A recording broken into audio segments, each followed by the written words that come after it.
कुछ बहुत जरूरी बातों पर विचार करने को हम यहाँ इकट्ठा हुए। मेरे ख्याल में नहीं थी ये बात कि जो मैं कह रहा हूं एक एक व्यक्ति से उसके प्रचार की भी कभी कोई जरूरत पड़े। इस संबंध में सोचा भी नहीं था। मुझे जो आनंदपूर्ण प्रतीत होता है और लगता है कि किसी के काम आ सकेगा, वो मैं लोगों से अब मेरी जितनी सामर्थ्य और शक्ति है उतना कहता हूं। लेकिन जैसे जैसे मुझे ज्ञात हुआ और सैकड़ों लोगों के संपर्क में आने का मौका मिला, तो मुझे ये दिखाई पड़ना शुरू हुआ कि मेरी सीमाएं हैं और मैं कितना ही चाहूं तो भी उन सारे लोगों तक अपनी बात नहीं पहुंचा सकता हूं जिनको उसकी जरूरत है। और जरूरत बहुत है और बहुत लोगों को। पूरा देश ही, पूरी पृथ्वी ही कुछ बातों के लिए अत्यंत गहरे रूप से प्यासी और पीड़ित है। पूरी पृथ्वी को छोड़ भी दें तो इस देश में भी एक आध्यात्मिक संकट की, एक स्पिरिचुअल क्राइसिस की स्थिति है। पुराने सारे मूल्य खंडित हो गए हैं। पुराने सारे मूल्यों का आदर और सम्मान विलीन हो गया है। नए किसी मूल्य की कोई स्थापना नहीं हो सकी। आदमी बिल्कुल ऐसे खड़ा है जैसे उसे पता ही ना हो वो कहां जाए और क्या करे। ऐसी स्थिति में स्वाभाविक है कि मनुष्य का मन बहुत अशांत, बहुत पीड़ित, बहुत दुखी हो जाए। एक एक आदमी के पास इतना दुख है कि काश हम उसे खोल कर देख सकें उसके हृदय को, तो हम घबरा जाएंगे। जितने लोगों से मेरा संपर्क बढ़ा उतना ही मैं हैरान हुआ। आदमी जैसा ऊपर से दिखाई पड़ता है उससे ठीक उल्टा उसके भीतर है। उसकी मुस्कुराहटें झूठी हैं, उसकी खुशी झूठी है, उसके मनोरंजन झूठे हैं और उसके भीतर बहुत गहरा नर्क, बहुत अंधेरा, बहुत दुख और पीड़ा भरी है। इस पीड़ा को, इस दुख को मिटाने के रास्ते हैं। इससे मुक्त हुआ जा सकता है।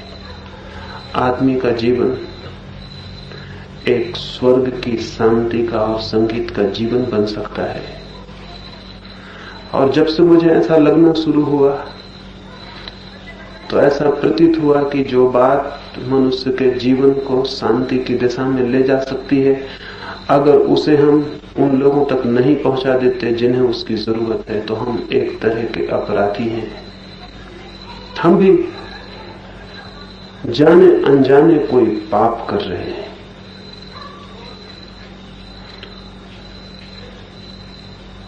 मुझे लगने लगा कि अधिकतम लोगों तक कोई बात उनके जीवन को बदल सकती हो तो उसे पहुंचा देना जरूरी है। लेकिन मेरी सीमाएं हैं, मेरी सामर्थ्य है, मेरी शक्ति है, उसके बाहर वो नहीं किया जा सकता। मैं अकेला जितना दौड़ सकता हूं, जितने लोगों तक पहुंच सकता हूं, वो चाहे कितने ही अधिक हो, फिर भी इस विरत जीवन और समाज को और इसके गहरे दुखों को देखते हुए उनका कोई भी परिमाण नहीं है। एक समुद्र के किनारे हम छोटा मोटा रंग घोल दें, कोई एक आध छोटी मोटी लहर रंगीन हो जाए, इससे समुद्र के जीवन में कोई फर्क नहीं पड़ सकता है। उस और बड़ा मजा यह है कि वो एक छोटी सी जो लहर थोड़ी सी रंगीन भी हो जाएगी, वो भी उस बड़े समुद्र में थोड़ी देर में खो जाने को है, उसका रंग भी खो जाने को है। तो कैसे जीवन के इस बड़े सागर में दूर दूर तक शांति के रंग फेंके जा सके, उस संबंध में ही विचार करने को हम यहाँ इकट्ठे हुए हैं। इसके साथ ही ये भी मुझे दिखाई पड़ता है कि जो आदमी केवल अपनी ही शांति में उत्सुक हो जाता है, वो आदमी कभी पूरे अर्थों में शांत नहीं हो सकता है। क्योंकि अशांत होने का एक कारण ये भी है केवल अपने आप में ही उत्सुक होना। मात्र अपने में ही उत्सुक होना, सेल्फ सेंटर्ड होना भी अशांति के बुनियादी कारणों में से एक है। जो आदमी सिर्फ खुद में ही उत्सुक हो जाता है, सिर्फ स्वयं में ही उत्सुक हो जाता है और चारों तरफ से आंख बंद कर लेना चाहता है, वो आदमी वैसा ही है जैसे कोई एक आदमी एक खूबसूरत सुंदर घर बनाए और इसकी फिक्र ही न करे कि उसके घर के चारों तरफ गंदगी के ढेर लगे हुए हैं।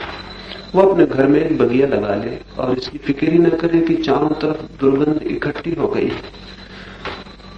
उसकी बगिया, उसके फूल, उसकी सुगंध बहुत काम नहीं आएंगे अगर चारों तरफ का सारा पड़ोस गंदा है। तो वो गंदगी उसके घर प्रवेश करेगी, उसके फूलों की सुगंध को भी डुबा देगी। मनुष्य को न केवल अपने में बल्कि अपने पड़ोस में भी उत्सुक होना जरूरी है। धार्मिक व्यक्ति मात्र अपने में ही उत्सुक नहीं होता बल्कि शेष सारे जीवन के प्रति भी आतुर होता है। ये भी मुझे प्रतीत होता है कि हम अपनी ही शांति के लिए उत्सुक हों ये पर्याप्त नहीं है। हमारे चारों तरफ जो जीवन है, जिससे हम अंतर संबंधित हैं, जिससे हम जुड़े हैं, उस जीवन में भी शांति की कोई हवाएं पहुंच सके, इसके लिए भी हमारी उत्सुकता जरूरी है। और जो व्यक्ति अपने चारों तरफ के जीवन को भी शांति की दिशा में ले जाने के लिए प्यासा हो जाएगा, वो पाएगा कि चाहे वो दूसरों को शांत कर पाया हो या न कर पाया हो, लेकिन दूसरों को शांत करने के महत्वपूर्ण प्रयास में वो स्वयं जरूर ही शांत हुआ है।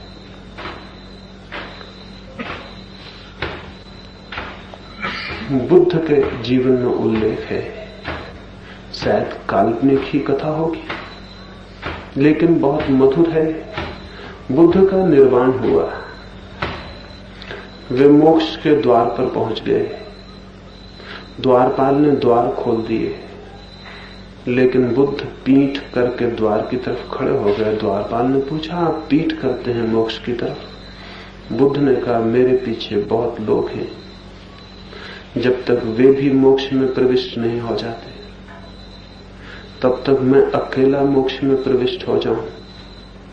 इतना कठोर, इतना क्रूर, इतना हिंसक मैं नहीं हूं। मैं रुकूंगा, प्रतीक्षा करूंगा, बहुत लोग हैं।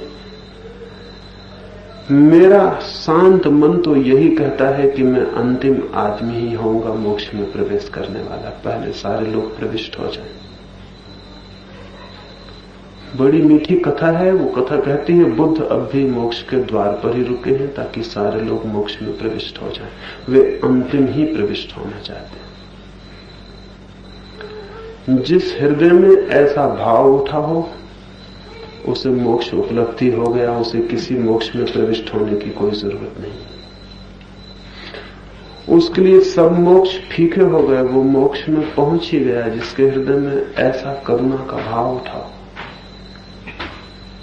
शांत केवल वे ही हो पाते हैं जिनके जीवन में चारों तरफ शांति पहुंचाने की प्रबल प्रेरणा काम करने लगती है। ये भी मेरे ख्याल में आता है कि जो मित्र इस दिशा में उत्सुक हुए हैं वे केवल अपने में ही उत्सुक न हो और सब में भी उत्सुक हो जाएं। उनकी ये उत्सुकता दूसरों के लिए हितकर होगी ही, न भी हुई तो भी उनके स्वयं के लिए बहुत अर्थपूर्ण होगी, बहुत गहरे शांति में और आनंद में उन्हें प्रविष्ट करने में सहयोगी होगी। क्योंकि अशांति का एक कारण है स्वयं में केंद्रित हो जाना, और जो इस केंद्र को बिखेर देता है वो शांत होने की दिशा में गतिशील हो जाता है। तो ये बात कहने के लिए, यहाँ इस बात के संबंध में विचार करने के लिए हम इकट्ठे हुए हैं कि मैं आपसे ये कह सकूं कि किन रास्तों से अधिकतम लोगों तक प्रेम की, शांति की और करुणा की बात पहुंचाई जा सकती है। क्या उपाय खोजें कि वो बात पहुंच सके? क्या रास्ता हो सकता है? ये कोई प्रोपेगेंडा नहीं है, ये कोई संप्रदाय खड़ा करना नहीं है, ये कोई ऑर्गेनाइजेशन, कोई संगठन खड़ा करना नहीं है, कोई ऐसा केंद्र खड़ा नहीं करना है जो शक्तिशाली हो जाए, बल्कि इस भांति सब तक कोई बात पहुंचा देनी है बिना संगठन के, बिना संप्रदाय के, बिना ऑर्गेनाइजेशन के, बिना किसी केंद्रित शक्ति को बनाए हुए। और इसलिए बहुत विचार करने की जरूरत है। अगर एक संप्रदाय बनाना हो तो बहुत विचार करने की जरूरत नहीं रह जाती। अगर एक संगठन खड़ा करना हो तो कोई बहुत विचार करने की जरूरत नहीं रह जाती। दुनिया में संगठन बनाने के नियम सबको पता है, संप्रदाय खड़े करने की तरकीबें सबको पता है। हजारों संप्रदाय खड़े हो चुके हैं। उन संप्रदायों में एक संप्रदाय खड़ा नहीं कर देना है।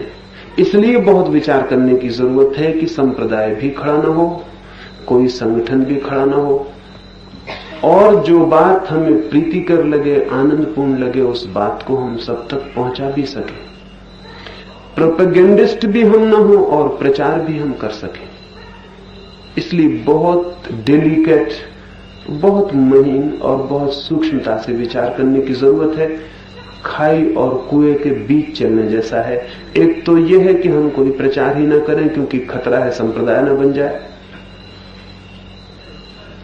इसका मतलब है कि हम बात ही ना पहुंचाएं किसी तक। दूसरा यह है कि हम बात पहुंचाएं तो संप्रदाय बना लें, वो भी खतरा है। बात तो पहुंचानी है सब तक, लेकिन संप्रदाय न बन पाए, ये ध्यान रखना अत्यंत जरूरी है। तो कैसे ये बात बिना प्रचार के प्रचार हो सके, बिना संप्रदाय के, बिना संगठन के अधिकतम लोगों तक जो जरूरी है वो खबर, वो सूचना, वो संदेश उन तक पहुंचाया जा सके, इस संबंध में विचार करने को यहां आपको आमंत्रित किया है। मुझे कुछ जो बातें दिखाई पड़ती हैं वो इन आने वाली बैठकों में मैं आपसे धीरे धीरे कहूंगा और आपसे भी आशा करूंगा कि आप सोचेंगे इस दिशा में। कुछ बातें प्राथमिक रूप से मैं आज आपसे कहूं जिन पर आप विचार कर सकें। पहली बात, जितना बड़ा संदेश है उतना बड़ा हमारे पास आज मित्रों का कोई समूह नहीं है। संगठन चाहिए भी नहीं, सिर्फ समूह चाहिए। और समूह और संगठन का फर्क ख्याल में होना चाहिए। समूह का मतलब होता है प्रत्येक व्यक्ति स्वतंत्र है, वहां अपनी आजादी से आया है और अपनी आजादी से अलग हो सकता है। समूह का मतलब है प्रत्येक व्यक्ति दूसरे व्यक्ति के बराबर है, कोई नीचा और ऊपर नहीं है, कोई पदाधिकारी नहीं है, कोई अनुयायी नहीं है, कोई नेता नहीं है। समूह का अर्थ है मित्रों का एक समूह बनाना है, एक संगठन नहीं, क्योंकि संगठन में फिर पदाधिकारी होते हैं, ऊपर नीचे आदमी होते हैं, और संगठन का अपना एक जाल होता है, एक हायरार्की होती है, नीचे से ऊपर तक सीढ़ियां और पद होते हैं, और फिर उनके साथ आई हुई पॉलिटिक्स होती है, राजनीति होती है। क्योंकि जहां पद है वहां राजनीति आनी अनिवार्य है।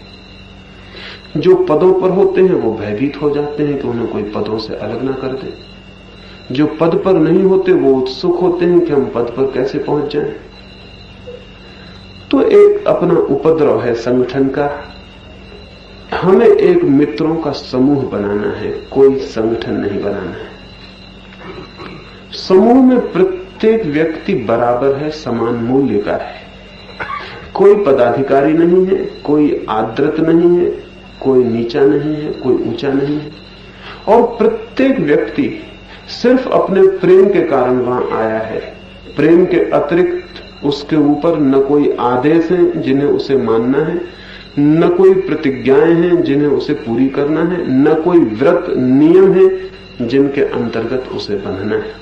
सिर्फ उसका प्रेम और उसकी व्यक्तिगत स्वतंत्रता से सम्मिलित हुआ है वो, और जिस क्षण चाहे उसी क्षण अलग हो जा सकता है। और जब वो सम्मिलित भी है तब भी वो किसी एक डागमा, किसी एक सिद्धांत से बंधा हुआ नहीं है। तब भी वो स्वतंत्र है भिन्न मत रखने को, अपना विचार रखने को, अपने विचार को मानने को, अपनी बुद्धि का अनुसरण करने को। वो किसी का अनुयायी होकर वहां नहीं है। तो मित्रों का एक समूह जीवन जागृति केंद्र बन सके, इस दिशा में सोचना है। निश्चित ही मित्रों के समूह बनाने के नियम अलग होते हैं, संगठन बनाने के नियम अलग होते हैं। मित्रों का समूह एक बिल्कुल ही, जिसको हम कहें अराजक, अनार्किक संस्था होती है। संगठन एक सुव्यवस्थित, बंधा हुआ नियमों से, सिद्धांतों से, कानूनों से बंधा हुआ व्यवस्था होती है। मेरी कोई मर्जी कोई कानूनों में, बहुत नियमों में, सिद्धांतों में बांधने की नहीं है, क्योंकि उन्हीं सबके खिलाफ मैं लड़ रहा हूं। उन्हीं सबके तो संगठन सारी दुनिया में खड़े हुए हैं। हम एक और संगठन वैसा खड़ा कर दें, निश्चित ही संगठन में ज्यादा इफिशियंसी होती है, ज्यादा कुशलता होती है। उतनी समूह में कुशलता नहीं हो सकती, लेकिन कुशलता के मूल्य पर स्वतंत्रता खोना बहुत कीमती सौदा करना है। लोकतंत्र उतना कुशल नहीं होता जितनी तानाशाही होती है, लेकिन कुशलता को खोया जा सकता है, स्वतंत्रता को नहीं खोया जा सकता है। मित्रों के समूह का अर्थ है कि ये स्वतंत्र व्यक्तियों का मिलन है, उनकी स्वेच्छा से। इसमें यदि कोई छोटे मोटे कानून और व्यवस्थाएं होंगी तो वे भी व्यक्तियों से नीचे होंगी, उनके ऊपर नहीं हो सकती। वे काम चलाऊ होंगी, वे हमारा लक्ष्य नहीं हो सकती। हम उन्हें किसी भी क्षण तोड़ने के लिए हमेशा स्वतंत्र हैं। वे किसी भी क्षण हमें तोड़ने में समर्थ नहीं हो सकती। वे कानून भी होंगे तो वे हमारे लिए होंगे, हम कानून के लिए नहीं हो सकते। ये ध्यान में रख लेना जरूरी है। अब मित्र सोचते हैं कोई विधान हो, निश्चित ही कोई विधान होना चाहिए, लेकिन जैसे विधान होते हैं संगठनों के, वैसे नहीं। ये ध्यान में रखकर ही विधान होना चाहिए कि वो मित्रों के एक समूह का विधान है जो अत्यंत काम चलाऊ है, उसका उपयोग है, इसलिए उसको बना लिया है, लेकिन उससे बंधने का कोई हमारा आग्रह नहीं है। उसे हम किसी भी क्षण फेंक सकते हैं और जला सकते हैं। और विधान चाहे कितना भी कीमती हो, उस विधान से हमारा एक एक मित्र ज्यादा कीमती है, ये ध्यान में होना जरूरी है। क्योंकि इन्हीं मित्रों के लिए वो विधान बनाया गया, उस विधान के लिए ये मित्र इकट्ठे नहीं किए गए। इसलिए एक एक व्यक्ति का मूल्य और एक एक व्यक्ति की गरिमा शेष रह सके, ऐसा एक समूह खड़ा करना। निश्चित ही जितने अधिक व्यक्ति होंगे उतनी भिन्न चित्त, उतने भिन्न विचार, उतने भिन्न उनके सोचने समझने के ढंग होंगे। जितना बड़ा समूह होगा मित्रों का, उतनी ही विभिन्नता स्वाभाविक है। इसलिए एक रूपता पैदा करने की बहुत चेष्टा हमें नहीं करनी चाहिए, अन्यथा फिर संगठन खड़ा होना शुरू हो जाता है। और एक रूपता की जितनी हम कोशिश करते हैं, उतना ही व्यक्तित्व, उसकी गरिमा, उसकी स्वतंत्रता सब नष्ट होनी शुरू हो जाती है। एक रूपता की बहुत चिंता नहीं, बल्कि सब मित्रों के प्रति सम्मान, उनके भिन्न विचारों के प्रति भी, क्योंकि मेरी सारी दृष्टि यही है कि सारे मुल्क में स्वतंत्र चिंतन पैदा हो सके। तो स्वतंत्र चिंतन जो लोग पैदा करना चाहते हैं, अगर वे भीतर ही परतंत्र चिंतन से बन जाएंगे तो खतरा होगा। इसलिए मेरे प्रति भी इस मित्रों के समूह की कोई श्रद्धा नहीं होनी चाहिए। मेरे प्रति भी कोई श्रद्धा का भाव नहीं होना चाहिए। मेरे प्रति भी विचार का और विवेक का भाव होना चाहिए। मैं जो कहता हूं वो ठीक लगता हो, प्रीतिकर मालूम होता हो, उपयोगी मालूम होता हो, तो उसे लोगों तक पहुंचा देना है। मैं कहता हूं इसलिए पहुंचा देना है, ऐसी भूल में नहीं पड़ जाना चाहिए। व्यक्ति के केंद्र पर भी मित्रों का समूह निर्भर नहीं होना चाहिए कि एक व्यक्ति पूजा का केंद्र बन जाए, मैं या कोई भी दूसरा। न हमारी कोई पूजा है, न हम किसी के अनुयायी हैं, न हमारा कोई नेता है। हमें तो सामूहिक रूप से एक विचार, एक संदेश प्रीतिकर लगता है। ऐसा लगता है कि अधिकतम लोगों तक पहुंच जाए तो उनका मंगल होगा, इसलिए हम मित्र इकट्ठे हुए हैं और उसको पहुंचा देना चाहते हैं। तो पहली बात यह है कि संगठन के संबंध में थोड़ा विचार करेंगे। संगठन हमें नहीं बनाना है, एक मित्रों का समूह भर बनाना है, और इन दोनों के बीच जो बारीक भेद है वो समझने की कोशिश करेंगे। और हर एक मित्र का यह कर्तव्य होगा कि वो संगठन बनने से बचा सके संस्था को। ये मेरे अकेले के हाथ में नहीं है, मैं कह सकता हूं, लेकिन ये मेरे अकेले के हाथ में नहीं है। और बहुत सजग हम न रहे तो यह खतरा है कि यह संगठन बन जाए। बहुत सजग रहने की जरूरत है और बहुत होश से प्रयोग करने की जरूरत है कि यह संगठन न बन जाए। संप्रदाय बनने के कुछ अनजाने रास्ते होते हैं, पता भी नहीं चलता और वो बनना शुरू हो जाता है, तो उस पर ध्यान रखने की जरूरत है।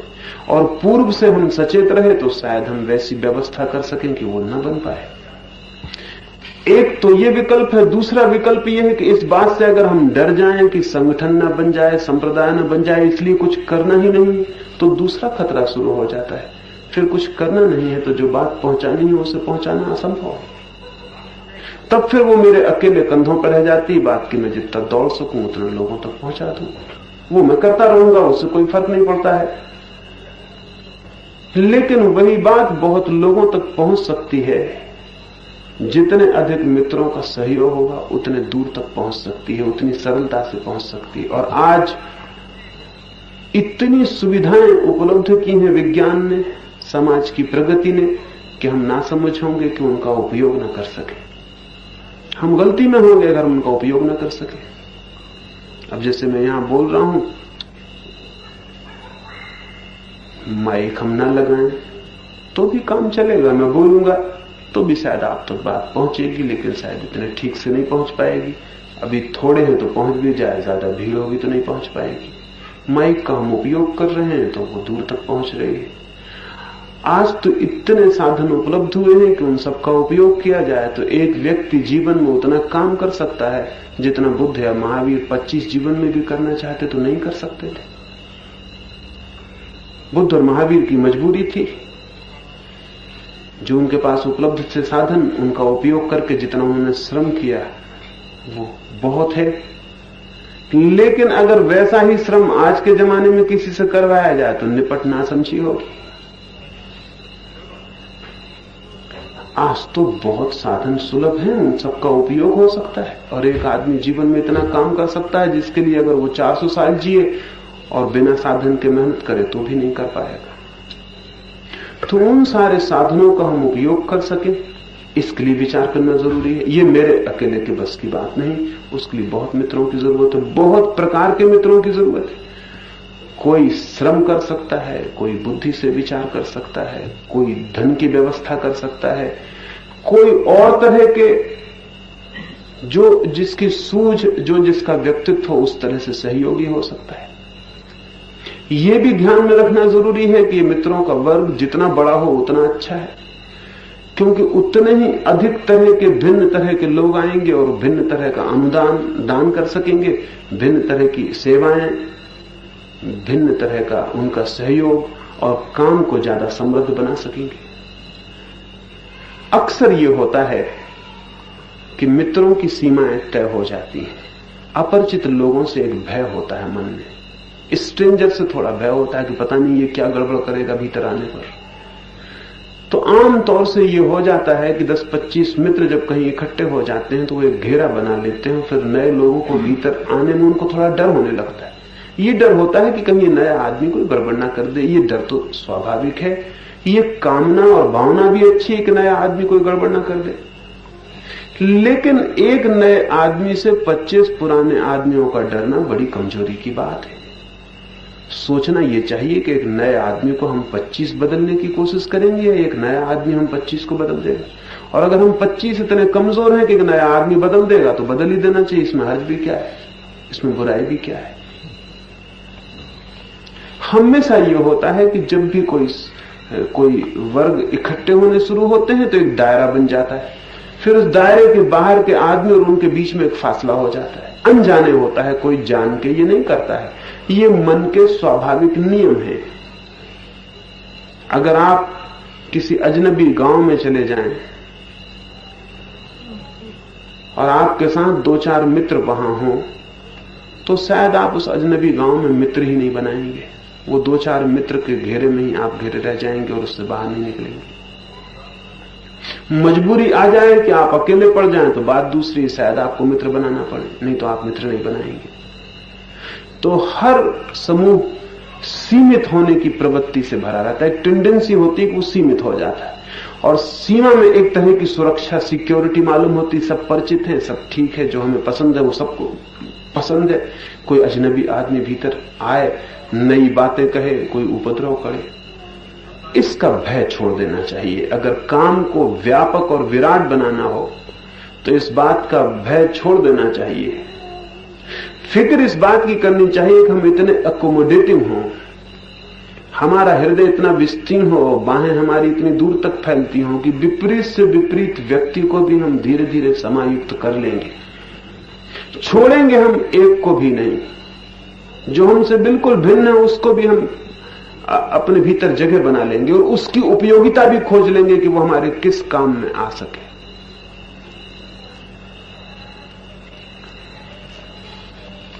गांधी जी ने एक प्रयोग इस संबंध का पिछले इस मुल्क में बड़ा प्रयोग किया। हिंदुस्तान के कितने विरोधी और भिन्न लोगों को उन्होंने एक साथ इकट्ठा कर लिया। एकदम भिन्न लोगों को, जिनके बीच आपस में कोई मतैक्य नहीं हो सकता था, वे लोग भी एक घेरे के भीतर आ गए और किसी विराट कार्य के लिए सहयोगी बन गए। अगर कोई ये सोचे कि भिन्न मत के, भिन्न दृष्टि के, भिन्न व्यक्तित्व के लोग भीतर न आए, तो फिर काम बड़ा नहीं हो सकता, बहुत छोटा रह जाएगा। कोई छोटी सी नदी रह जाएगी। फिर अगर वो ये सोचे कि हर दूर से आने वाला नाला और नदी मुझसे न मिले, पता नहीं किन कीचड़ को ले आए, कौन सी द्रव्य ले आए, कौन से खनिज ले आए, अच्छा पानी हो कि बुरा हो, अगर ऐसा कोई नदी सोचने लगे तो फिर वो नाले रह जाएगी, फिर वो महानद नहीं बन सकती, फिर वो गंगा नहीं बन सकती। और गंगा बनना हो तो उसे सबको समाविष्ट कर ही लेना होगा, और ये सामर्थ्य होनी चाहिए कि सब समाविष्ट हो जाएं। इस संबंध में विचार करना जरूरी है कि हम अधिकतम लोगों को कैसे समाविष्ट कर सके। हमें जगह बनानी पड़ेगी। भिन्न भिन्न लोगों को कैसे हम भीतर प्रवेश दे सकें, कैसे उनके लिए काम खोज सकें, कैसे वे भी सहयोगी बन जाएं। अब मुझे मुल्क में न मालूम कितने लोग आकर कहते हैं कि हम काम में सहयोगी बनना चाहते हैं। न मालूम कितने लोग पत्र लिखते हैं कि हमें कोई काम बताइए, हम काम में सहयोगी बनना चाहते हैं। वो आपका जुम्मा है कि आप इन सारे मित्रों का उपयोग ले लें, और ये तो भूल ही जाएं ये ख्याल कि कोई आदमी ऐसा हो सकता है जो किसी काम में ही ना आ सके। ऐसा आदमी जमीन पर होता ही नहीं। आदमी तो बहुत दूर है, पशु पक्षी भी सहारे बन जाते हैं, उनका सहारा भी काम बन सकता है। ऐसा तो कोई आदमी है ही नहीं जो किसी न किसी काम का ना हो। निकम्मा कोई भी आदमी पृथ्वी पर नहीं है बिना जिससे कुछ काम न लिया जा सके। तो कोई भी आदमी उत्सुक होता हो, हम उससे क्या काम ले सकते हैं, इसकी हम फिक्र करें। अगर हम इस बात की फिक्र करें कि वो आदमी ऐसा है, वो आदमी वैसा है, तो फिर बहुत मुश्किल है। फिर अगर हम जांच के आदमियों का निर्णय करने बैठेंगे, एक तो हम निर्णायक हो नहीं सकते किसी के, और अगर हम निर्णय करने बैठेंगे तो इसमें काम को कितना धक्का पहुंचेगा इसकी हम कल्पना नहीं कर सकते। गांधी जी के आश्रम में एक आदमी आता था और लोगों ने शिकायत की कि आदमी बहुत बुरा है, शराब पीता है, फला करता है, ढिका करता है। गांधी सुनते रहे। मित्र बहुत परेशान हो गए कि ये गांधी उसको मना नहीं करते हैं, उसको निकट लेते चले जा रहे हैं, और वह आदमी धीरे धीरे अकड़ के आश्रम में प्रविष्ट होता है। उसका भय भी विलीन हो गया है। एक दिन आखिर लोगों ने आके कहा, गांधी के बहुत निकट के लोगों ने, कि बहुत हद हो गई ये बात। आज हमने उस आदमी को शराब खाने में अपनी आंखों से बैठे देखा है, और आपके खादी के कपड़े पहने हुए वो वहां शराब पिए, बहुत बदनामी की बात। ऐसे आदमी को आश्रम में आना बहुत बुरा है, इससे आश्रम बदनाम होगा। गांधी ने कहा, हमने आश्रम खोला किसके लिए? अच्छे लोगों के लिए। तो बुरे लोग कहां जाएंगे? और जो अच्छे ही हैं उनके लिए आश्रम में आने की जरूरत क्या है? मैं हूं किस लिए यहां, किन के लिए हूं। और फिर दूसरी बात यह कि तुम कहते हो वो खादी पहने वहां बैठा हुआ है, इसलिए लोग क्या सोचेंगे। अगर मैं उसे वहां देखता तो अपने हृदय से लगा लेता, क्योंकि मेरे मन में पहला ख्याल यही उठता कि आश्चर्य की बात है, दिखता है मेरी बात लोगों तक पहुंचने लगी। जो आदमी शराब पीता है वो भी खादी पहनना शुरू कर दिया। तुम ये देख रहे हो कि जो खादी पहने हुए वो शराब पी रहा है, मैं देखता है कि जो शराब पी रहा है उसने भी खादी पहननी शुरू कर दी। तो बहुत देर नहीं है कि ये आदमी शराब भी छोड़ दे। इसमें फर्क होना शुरू हो गया। इसने हिम्मत तो की है, खादी तो पहनी, इसके मन में प्रेम का तो जन्म हो गया, बदलाहट की शुरुआत हो गई। अब ये आदमी दोनों तरह से देखा जा सकता है। ऐसे भी देखा जा सकता है कि खादी पहन के शराब पी रहा है, तब मन होगा कि आश्रम से निकाल के इसको बाहर करो। और ऐसा भी देखा जा सकता है कि शराब पीने वाला खादी पहने हुए, तब ऐसा होगा आश्रम में इसका स्वागत करो। अगर इस आश्रम को बड़ा बनना है और बृहत जन तक पहुंचना है तो फिर दूसरी तरह से ही देखना होगा, पहली तरह से नहीं देखना होगा। तब जो भी आदमी हमारे निकट आता है उसमें क्या अच्छा है, वो किस तरह सहयोगी होता है, इसी भाव से देखना होगा। और मैं आपसे ये भी कह दूं कि जिस आदमी को हम अच्छे भाव से देखना शुरू कर देते हैं, हम उस आदमी को अच्छे होने की तरफ इतना बल देते हैं जिसकी कोई कीमत, कोई हिसाब नहीं लगाया जा सकता। अगर 20 अच्छे आदमी एक बुरे आदमी को अच्छे मानने की तरफ ध्यान देना शुरू करते हैं, उस आदमी का बुरा होना कठिन और मुश्किल हो जाता है। लेकिन जब सारी दुनिया किसी आदमी को बुरा कहने लगती तो बुरे होने को उससे सुविधा हो जाती। एक आदमी चोर हो और अगर एक आदमी विश्वास कर ले उस पर कि वो चोर नहीं है, उसकी चोरी करने की क्षमता क्षीण हो जाती है, क्योंकि ऐसा कोई भी आदमी नहीं है जो किसी हृदय के अच्छे भाव का आदर न करता हो। अगर एक चोर हमारे बीच आ जाए और हम इतने सारे लोग ये विश्वास कर लें कि वो भला आदमी है, वो आदमी यहां चोरी नहीं कर सकता है, ये कानून के विपरीत ही है, ये असंभव है। क्योंकि इतने लोगों ने जो उसे आदर दिया है, इसे ठुकराने के लायक कोई ऐसी चीज नहीं हो सकती जो इससे ज्यादा मूल्यवान हो जिसको चुरा लिया जाए। एक एक आदमी के मन में अच्छे होने का भाव है, लेकिन उसे कोई अच्छा माने तब। और जब कोई उसे अच्छा मानने को मिल जाता है तो उसके भीतर क्या जग जाता है जिसका मैं कोई ख्याल नहीं। एक अमेरिकी अभिनेत्री ग्रेटा गार्बो का नाम आपने सुना होगा। वो यूरोप के एक छोटे से देश में एक गरीब घर में पैदा हुई और एक बाल बनाने के सैलून में दाढ़ी पर साबुन लगाने का काम करती रही जब तक 19 वर्ष की थी।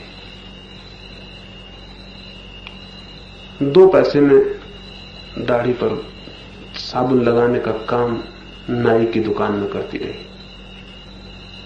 एक अमेरिकी यात्री ने वो उसकी दाढ़ी पर साबुन लगा रही थी और आईने में उसका चेहरा देखा और कहा कि बहुत सुंदर है।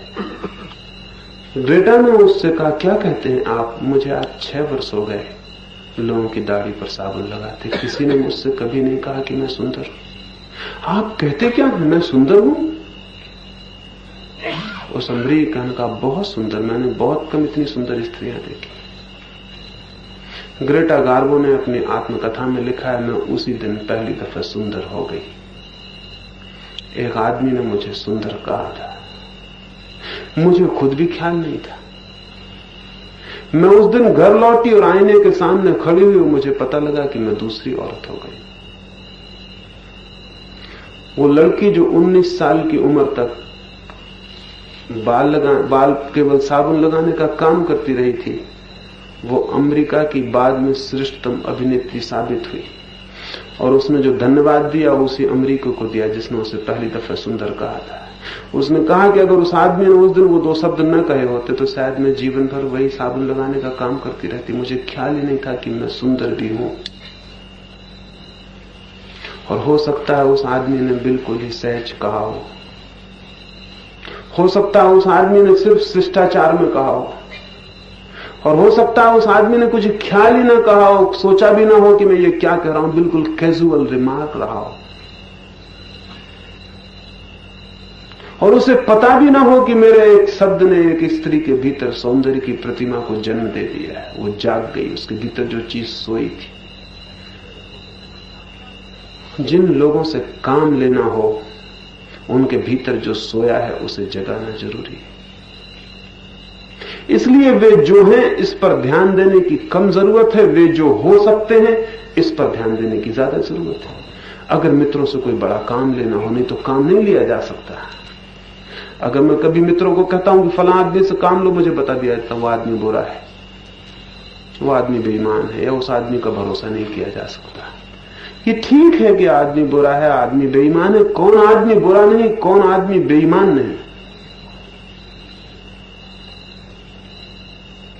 लेकिन वो आदमी क्या हो सकता है, सवाल ये है। वो क्या है ये सवाल ही नहीं है। हमें उसके भीतर उसको पुकार लेना है जो वो हो सकता है। अगर उससे कोई बड़ा काम लेना हो,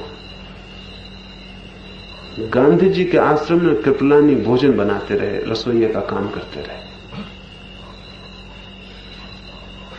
एक अमेरिकी पत्रकार आश्रम में ठहरा हुआ था। उसने पूछा कि ये आदमी जेबी कृपलानी मालूम होता है जो खाना बनाता है आपको? कृपलानी बर्तन साफ करते थे। उन्होंने कहा कि ये जो बूढ़ा है अद्भुत है, असल में मैं रसोइये के योग ही था, और इस आदमी ने मेरे भीतर वो जगा दिया जिसका कोई हिसाब नहीं। छोटे छोटे आदमी के भीतर जादू घटित हो सकता है। एक दफा हम उसे पुकारें और उसकी आत्मा में जो सोया है उसे निकट लाएं, उस पर विश्वास करें, उसके भीतर जो सोया है उसको आवाज दें, उसको चुनौती खड़ी करें, उसके भीतर बहुत कुछ निकल सकता है। और एक बड़े से बड़े आदमी को हम निराश कर सकते हैं। एक श्रेष्ठतम व्यक्ति को हम कह सकते हैं कि तुम कुछ भी नहीं हो, और अगर 10-5 दफा सब तरफ से उसे यही सुनाई पड़े कि वो कुछ भी नहीं है, तो निश्चित मानना वो कुछ भी नहीं हो जाएगा। एक बड़े पैमाने पर अगर मुल्क में कोई एक आध्यात्मिक क्रांति करनी हो, और वो करनी जरूरी है और होनी चाहिए, और अगर हम उसके लिए सिर्फ रास्ता भी साफ कर सकें तो कोई आगे कर लेगा। इससे क्या फर्क पड़ता है कि हम ही उसको करें। वो हमसे ही हो जाए ये भी सवाल नहीं है, लेकिन अगर हम रास्ता भी साफ कर दें जिस पर पीछे कोई क्रांति गुजर जाएगी तो भी काफी है, बात हो गई। पर उसको करनी होगा तो बहुत व्यापक समूह बनाना जरूरी है। संगठन कभी बहुत व्यापक नहीं हो सकता, मित्रों का समूह बहुत व्यापक हो सकता है, क्योंकि उसमें विभिन्नता के लिए स्वीकृति है, उसमें जोर जबरदस्ती नहीं है बांधने की किसी को, उसमें सबके लिए मुक्ति है, सब कोई बंधा हुआ नहीं। और जहां भी ऐसा मालूम होने लगता है कि हम बंधे हैं, तो वहीं श्रेष्ठ आदमी को कठिनाई शुरू हो जाती है। कोई श्रेष्ठ चेतना बंधना नहीं चाहती। छोटे लोग ही सिर्फ बंधना चाहते हैं। जिनके भीतर एकदम क्षुद्र है वे ही बंधने में रस लेते हैं, नहीं तो कोई बंधना नहीं चाहता। इसलिए इतना खुला रखना है कि भीतर कोई आए तो उसे ऐसा लगे नहीं कि वो कहीं आया कहीं बंध गया। वो मुक्त अनुभव करे, वो भीतर आए या बाहर जाए उसे फर्क न मालूम पड़े कि कोई भेद पड़ गया है। ऐसी ये समूह बन सके, ये मित्रों का एक दल बन सके, व्यापक बन सके। क्योंकि क्रांति कितनी बड़ी है ये प्रथम रूप से जो लोग उस क्रांति के लिए इकट्ठे होते हैं उनको पता ही नहीं होता। लेनिन के साथियों को कोई पता नहीं था कि 1917 में जो हुआ वो सारी दुनिया में इतना अनूठा काम बनेगा। वोल्टेयर या उसके मित्रों को भी पता नहीं था कि फ्रेंच क्रांति क्या ले आएगी। गांधी और उनके मित्रों को भी कोई पता नहीं था कि क्या होगा क्या नहीं होगा। क्राइस्ट को तो बिल्कुल ही पता नहीं हो सकता था कि ये जो बात शुरू हो रही है, 8 मित्र थे केवल क्राइस्ट के, और वे भी बहुत बेपढ़े लिखे लोग, गंवार लोग थे। कोई बढ़ई था, कोई चमार था, कोई मछुआ था, कोई पढ़े लिखे लोग नहीं थे।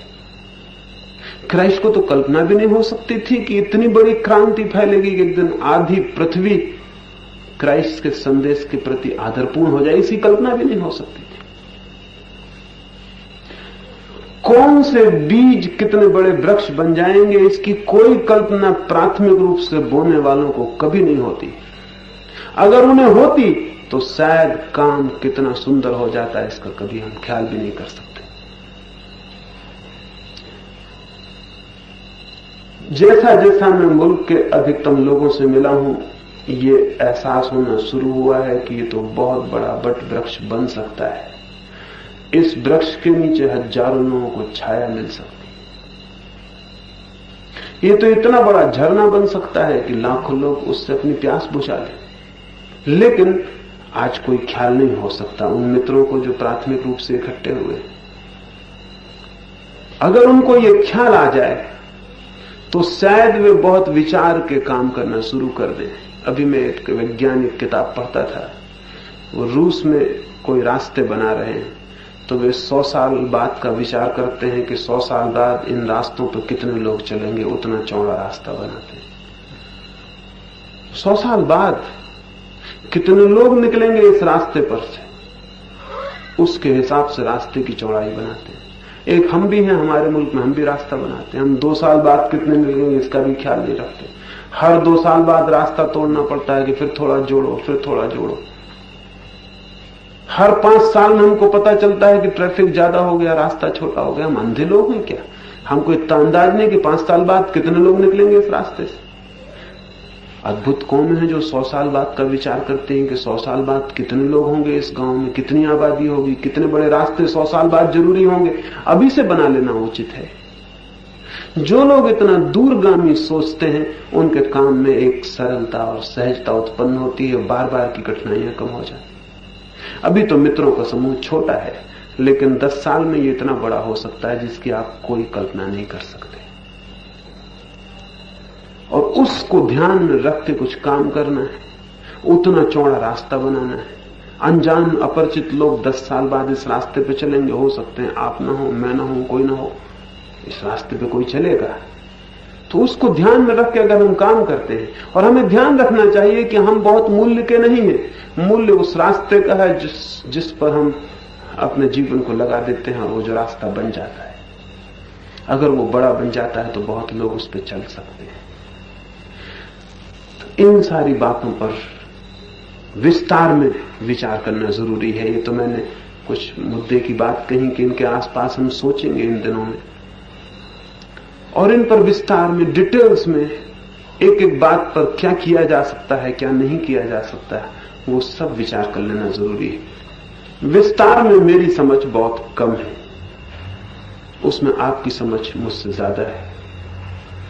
मैं कुछ केंद्र की बात आपसे कह सकता हूं कि इस केंद्र पर चिंतन किया जाए, लेकिन विस्तार में शायद मेरी समझ नहीं के बराबर है कि वो कैसे हो, कितने लोग करें, कितना धन जरूरी हो, कितनी शक्ति जरूरी हो, कितना श्रम लगे, वो शायद आप मुझसे ज्यादा जानते हैं। वो व्यवहारिक रूप से कैसे कितने दूर तक पहुंचाई जाए वो निश्चित ही आप मुझसे ज्यादा जानते हैं। मुझे उसका काखा भी पता नहीं, इसलिए सोचा कि मैं अपनी बात आपसे कह दूंगा और आपकी बात भी सुनूंगा, और उस बीच उन दोनों बातों के मेल से कुछ बन सकेगा। मैं आपको थोड़ी सी आकाश की बातें कह सकता हूं, लेकिन पृथ्वी की बातों का मुझे बहुत पता नहीं, और अकेले आकाश की बातों का कोई बहुत मूल्य नहीं होता। जड़ें तो जमीन में जानी पड़ती हैं, उन्हें तो पृथ्वी से पानी पाना पड़ता है, रस खींचना पड़ता है। तो आकाश में कैसे वृक्ष फैल सकता है, उसमें कैसे फूल आ सकते हैं, उनकी बात मैं करूंगा। जड़ों के संबंध में आप थोड़ा सोचना और स्मरण रखना कि फूल उतने महत्वपूर्ण नहीं है जितनी जड़ें महत्वपूर्ण हैं। फूल जड़ों पर ही निर्भर होते हैं। तो क्या हम इस काम के लिए कौन सी रूट्स, कौन सी जड़ें दे सकते हैं कि ये वृक्ष बड़ा हो सके? मैं अपना सारा श्रम, अपनी सारी शक्ति, वो बड़ा हो या ना हो तो भी दूंगा ही, दे ही रहा हूं। वो मेरे लिए कोई काम नहीं, मेरा आनंद है। उसमें कोई संगी साथी नहीं होगा तो कोई फर्क नहीं पड़ता, वो काम वैसे ही चलता रहेगा। लेकिन अगर उसमें संगी साथी हुए तो वो काम बहुत बड़ा हो सकता है, बहुत दूर तक पहुंच सकता है, अनेक लोगों तक पहुंच सकता है। इन थोड़ी सी बातों पर मैंने ये बात कही, इस पर आप थोड़ा सोचें, डिटेल्स के लिए, वो विस्तार के लिए कि क्या हो सकता है, कैसे हो सकता है। बहुत खुले मन से सोचें और उस पर हम यहां विचार करें। कल सुबह हम आप सबके मत आमंत्रित हैं, उनको आप कहें, उन पर सोचें, कुछ निर्धारित करें।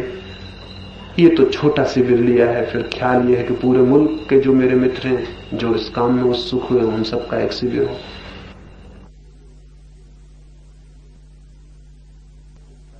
अभी तो प्रयोग के लिए, ताकि थोड़े से लोग ज्यादा आसानी से सोच सकेंगे, ज्यादा लोग होंगे तो शायद कठिनाई पड़ेगी। तो हम सोचे फिर एक बड़ा शिविर हो जिसमें पूरे मुल्क से मित्र इकट्ठे हो जाएं। उनका आपस में भी मिलना जरूरी है, उनके एक दूसरे से पहचान होनी भी जरूरी है।